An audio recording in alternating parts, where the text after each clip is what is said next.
For tonight's lesson, just going to start with something basic. What kind of comes into your mind and what do you think of when you hear the word evangelism? Now, if you're somebody who's not part of church culture and you've not really been part of an active church or an act... Let them know that What's wrong? they can hear you, but they can't see you. Oh, you can't see me. We're working on it. Okay, we're working on it. So, yeah, sorry about that. Do That- something funny. That other stuff was gold. Do I got to do that again? They can hear you. Okay, all right. We're live. All right. You ready? You feel good about it now?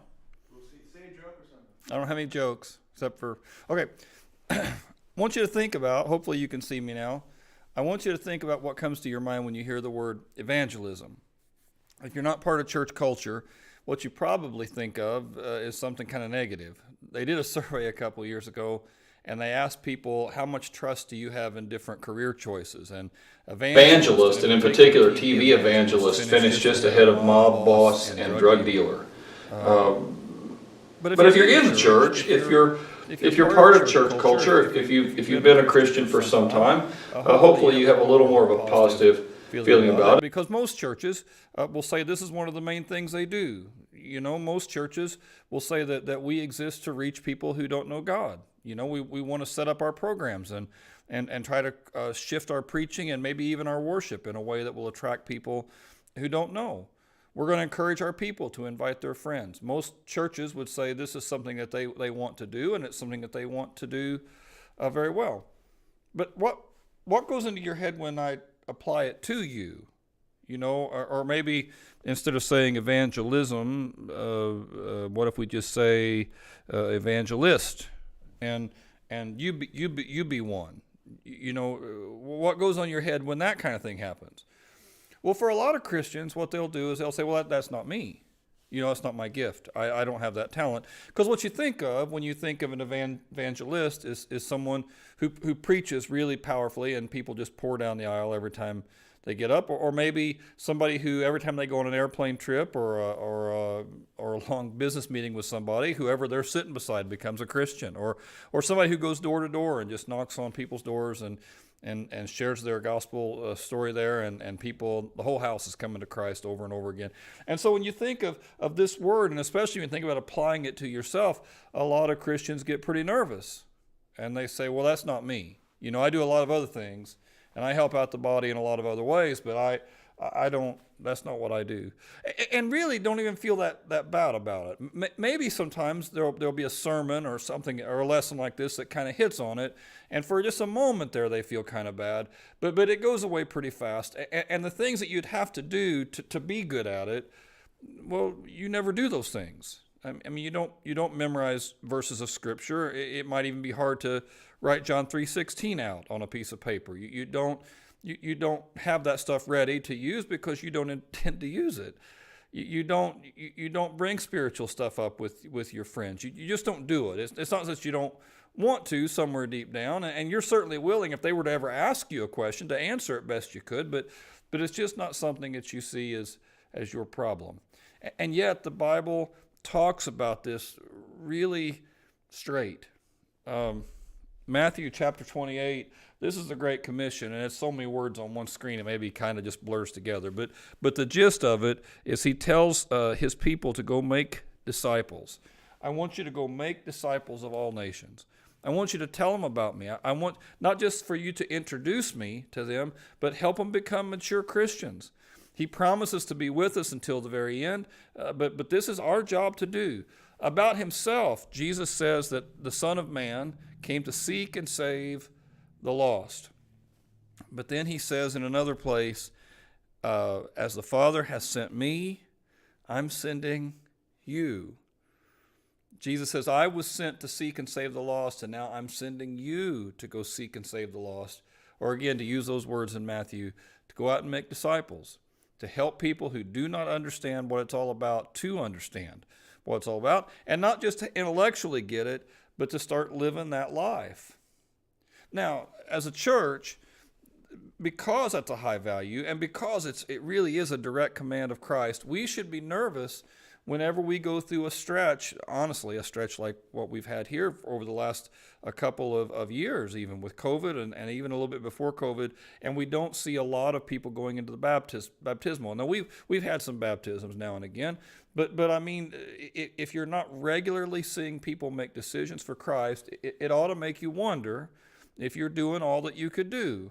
It would be like going to a new airport and you're sitting there in this expansive food court, or maybe there's a shop or two that you can go to and buy some interesting thing, and maybe even a place to rest, a little lounge. If you've got enough frequent flyer miles, you can go and rest. But planes never land there and planes never take off. It's a wonderful building. It's just not really an airport. You'd say, well, what are we doing here? What's the problem?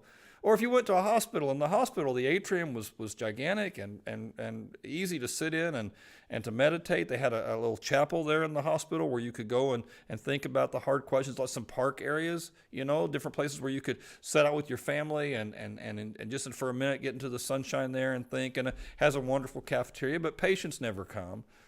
And the patients who do come never get better. Well, again, you'd say, well, what's wrong? What's going on? And those same kinds of questions ought to come up when a church isn't doing the very thing that Jesus told us to do.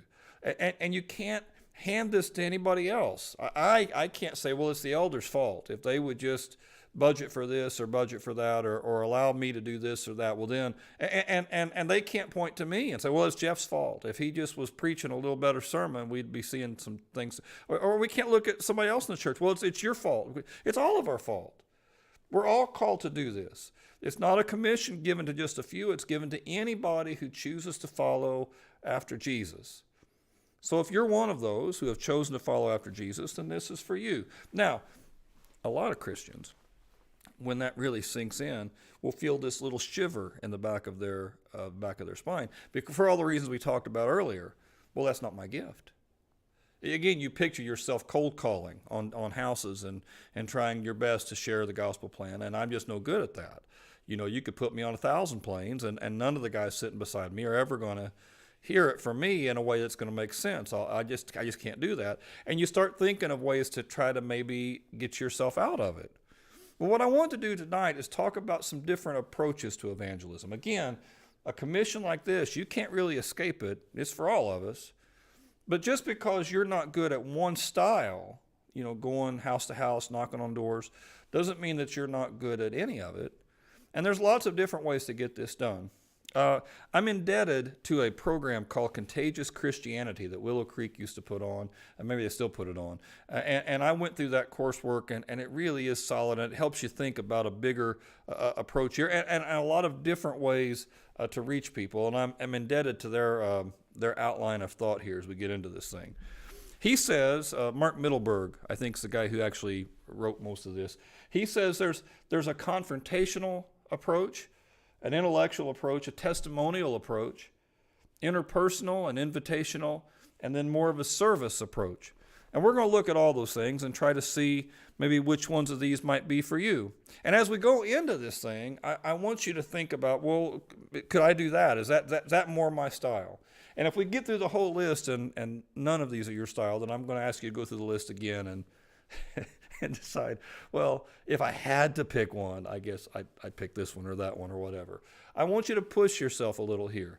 There are some people in your orbit, some of your friends or your family or your neighbors or your coworkers who aren't going to hear about this unless they hear about it from you. And this message is the only message worth telling. And ultimately, at the end of our lives, be the only message worth listening to. So let's start with confrontational. Let's start with that one. Peter was a confrontational guy.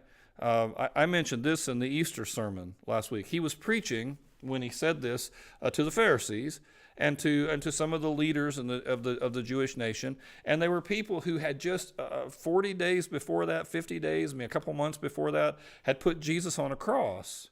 It hadn't been that long since they arranged for Jesus to die and killed him because of the things that he was saying.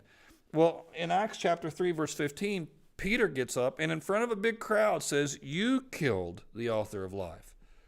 I mean, he's got the crowd behind him because in Acts 3, he heals a lame man, and that guy is running and jumping and praising God, and he's hanging on Peter's every word, and the whole crowd's wanting to hear what Peter has to say because of this big miracle he did. And while the whole crowd is watching Peter, and they're all on Peter's side because he just did this miracle, he says to the crowd and also to those leaders, "You killed the author of life." So he pulls no punches. It's not a friendly message, right?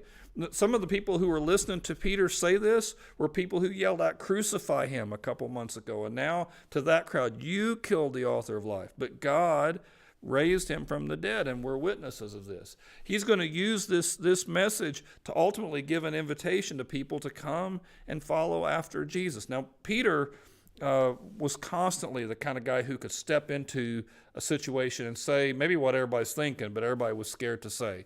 It's Peter when the boat is on the water and the storm is there and Jesus is walking on the water. It's Peter who says, "If that's you, Lord, let me come out." The other guys are scared to say something. Peter jumps out. It's Peter who answers when Jesus says, "Who do people think I am?" Peter answers for everybody else. It's always Peter who's willing to step forward. And some of you have that same kind of a gift. It's very easy for you to bring it up, whatever you're thinking, even to strangers. I mean, you're just not that intimidated. The truth is the truth, and you're not scared to get into it. If you need to, it's not nerve-wracking to you. And you might be nervous when you get away from it, but in the moment, there's a lot of courage to say what you need to say. People who are confrontational are the guys who don't mind going house to house and knocking on some doors. They may not like it, but they're effective at it. They're good at sitting on an airplane and striking up a conversation, and before you know it, you've said everything. They're the kind of people who will tell you when you're not right. I've had some people in my life who are confrontational, and I don't always enjoy hanging out with them. Sometimes I'll be blind to something I'm doing, and a confrontational friend will bring it right to my attention. And when they bring it to my attention, in that moment, they're not really that scared of what I'm going to think or how I'm going to react. They don't care. The truth is the truth, and I got to get it out there. And if you're a confrontational person, we need people like that. You may be worried that sometimes you come on too strong, but I promise that gift that you have is in rare supply in the church. And the church is always desperate to find people who will just get up and tell the truth like it is. If that's your gift, I want to challenge you to use it. Now, of course, the other side of that, sometimes the guys who are confrontational can be bullies. You'll need to rein that in. Sometimes guys who are confrontational can be so intense they just scare people away. So you need to watch that too. But I don't want you to rein in your gift so much that you aren't sharing. I've seen guys who have the confrontational gift who will hop in a cab, and before we went 3 blocks are talking to the guy about, "Hey, what do you think about?" Or on an airplane, "Hey," before we've even taken off, the wheels haven't left the ground, "Hey, what do you think about?" And if you're that kind of person, then we need you to use that gift. Some guys are more intellectual. The Apostle Paul was like that. Guys who are intellectual are more about logic and reason, right? Billy Graham might be more of a confrontational guy. A guy who is intellectual might be more the guys who write the books to, like Josh McDowell, who's, I don't know if he's as popular as he used to be. Lee Strobel, who wrote The Case for Christ, be that kind of guy. He's presenting all the data. Let's have the conversation and get into it. Paul, it says, reasoned in the synagogue with Jews and Greeks and Jews and God-fearing Greeks, as well as in the marketplace with those who happened to be there. He just would strike up conversations. If it didn't go anywhere, it didn't go anywhere. But it was all this logical give and take. Paul had a lot of confrontational in him too. But Paul was constantly reasoning and trying to help people think through the deeper parts of the faith. If you're an intellectual person, where you want to be at is forums where you can have the conversation. Certainly a small group could be that. Social media can be that for the intellectual type, but sometimes you can get so caught up in the debate about whatever it is and proving your point in the debate, you never really get around to helping people understand what it is. So be careful with social media. But certainly a small group, I mean, where you're having conversations and you're talking. The intellectual a lot of times does very well in a one-on-one, like sitting down at McDonald's or something, or at a coffee shop, or on a back and forth kind of a tweet thread, or a texting back and forth, where you're just ask me anything, let's talk this out and let's figure it out. And they love to reason through it and do it. If you're an intellectual type, I've seen some people in my past who have had great luck with doing a book club. You know, there's a book that really has inspired them, and so they'll invite 2 or 3 of their friends together who maybe are struggling with faith or struggling to understand it, and they'll just read this book together, and they'll talk about it, and they'll, what do you think? And the intellectual guys aren't really that threatened by somebody saying, well, I don't agree with that at all. I mean, it just leads you to more conversation. And if this is you, man, we need you to use that gift too. Some guys are more testimonial. Now, everybody has a testimony, of course. Everybody has an ability. It's just sharing your story. And don't be all that wrapped up about your story needing to be dramatic. I think sometimes a person's story is, I grew up in a pretty good house, and I figured it out, from them talking to me. I mean, sometimes it is that. You might want to spice it up just a little more than that. But you don't have to lie. I mean, for me, I grew up in a house that was a pretty solid house, and we didn't have that much drama day to day. But I was always this shy and kind of backward kid. I always had this, I would hide behind jokes and hide behind humor and that kind of stuff. Wouldn't let anybody get too close to me. I was nervous all the time about my future, and nervous about where I was headed, and nervous about, everything. And when Christ got a hold of me, it's not like all that just went away, but suddenly I saw a purpose behind all of it. And while my story is not necessarily dramatic, there's no recovery from addiction of any sort, or I wasn't nearly dead when it first came to me, he made significant, profound changes to me. That's my testimony, and I could share that. And some guys are really good at that approach. In the Bible, the guy who stands out is a man in John chapter 9. He'd been blind since birth, and Jesus heals him. But he heals him on the Sabbath, and that infuriates some of the leadership of the religious area there, and they start kind of picking at him. And not just picking at Jesus, but picking at this man who was healed.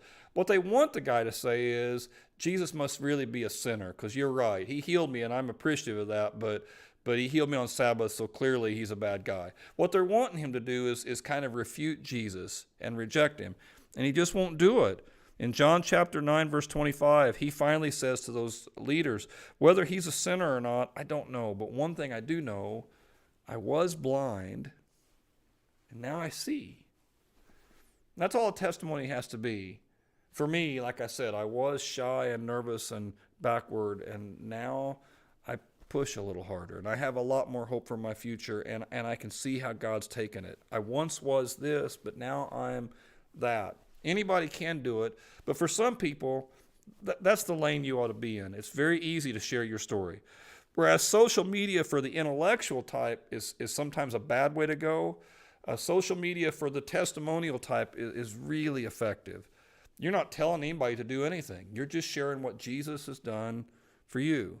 And nobody can really say you're wrong, because you're just telling them your experience.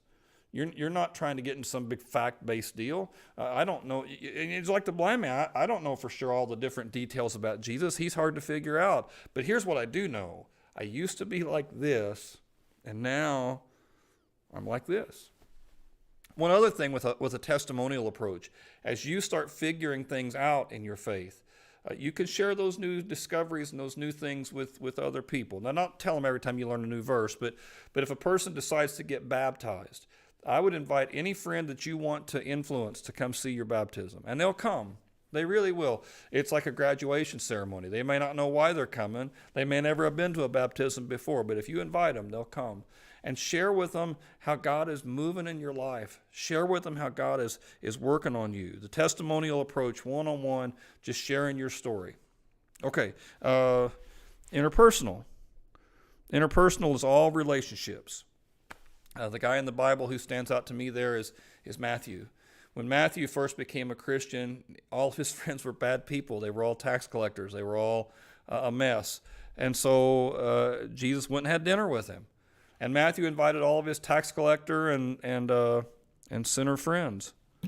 And they sat and they ate with Jesus and the disciples. You organize a get-together, and you have some Christians there who are kind of red hot about their faith, and you have some people who are far from God there, and you just kind of see what happens, right? Now, in this situation, it bothered some of the leaders. They said, why does your teacher eat with those kinds of people?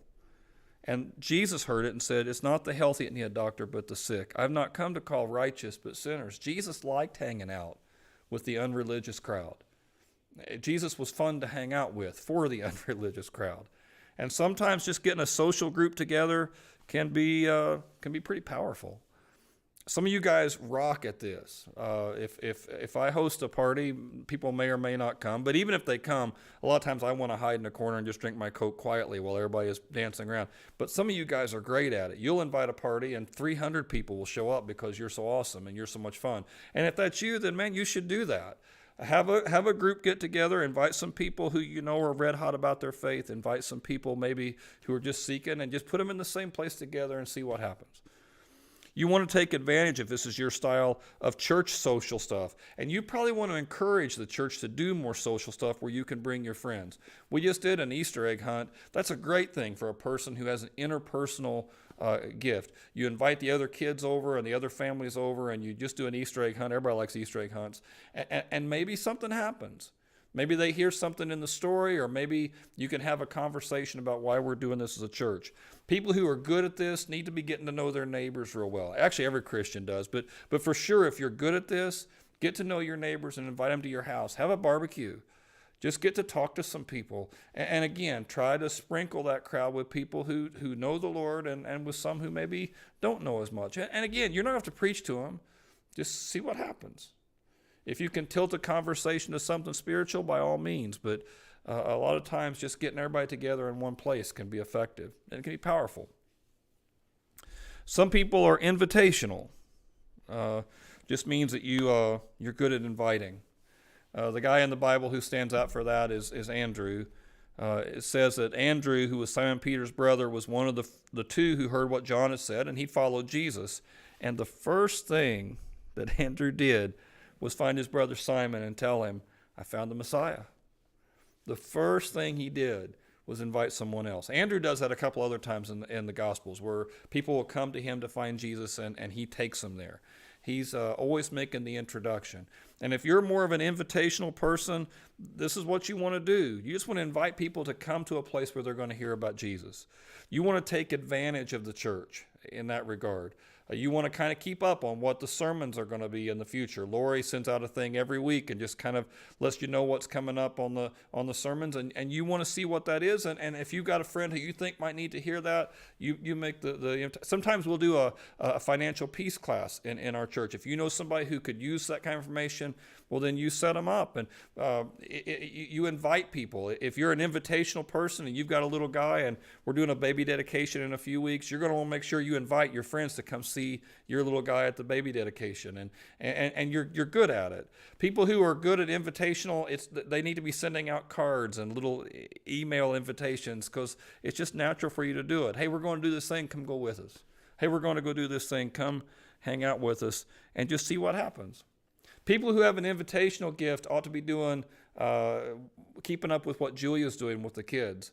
And if you see a fun kids thing going on and you can invite another family to come, well, you do it.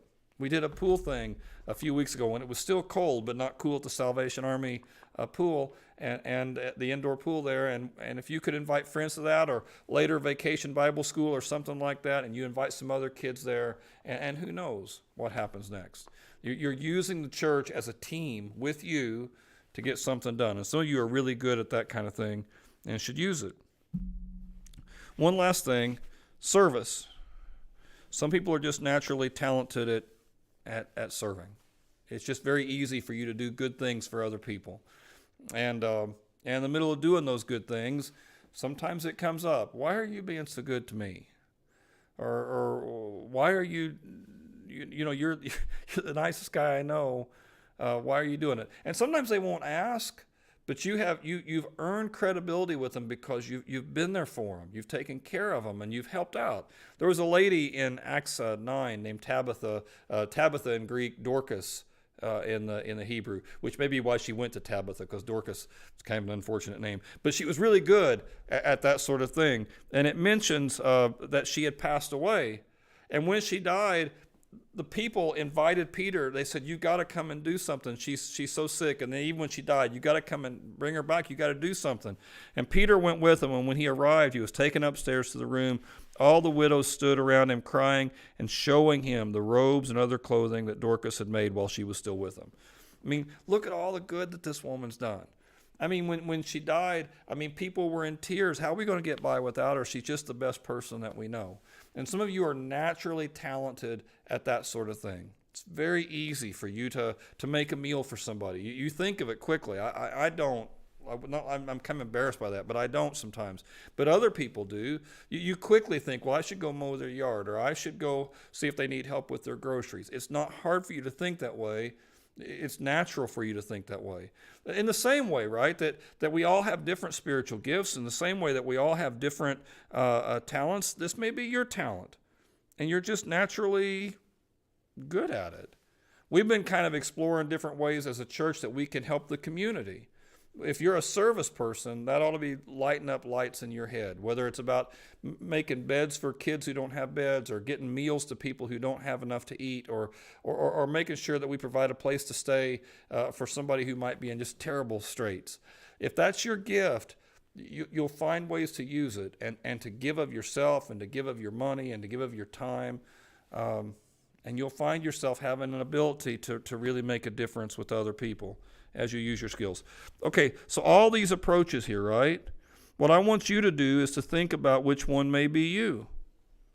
Which one may be you?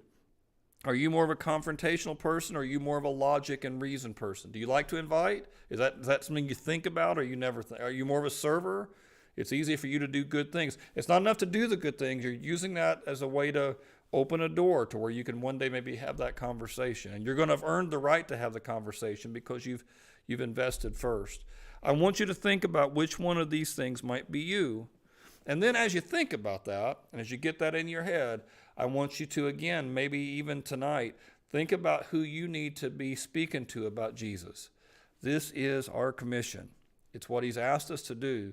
And even if you're not naturally talented at banging on doors or surprising people with it, everybody can do something. Everybody's wired by God to be a part of his body. And whatever it is that God's given you, I just pray that you use it as much as you can to bring glory to him by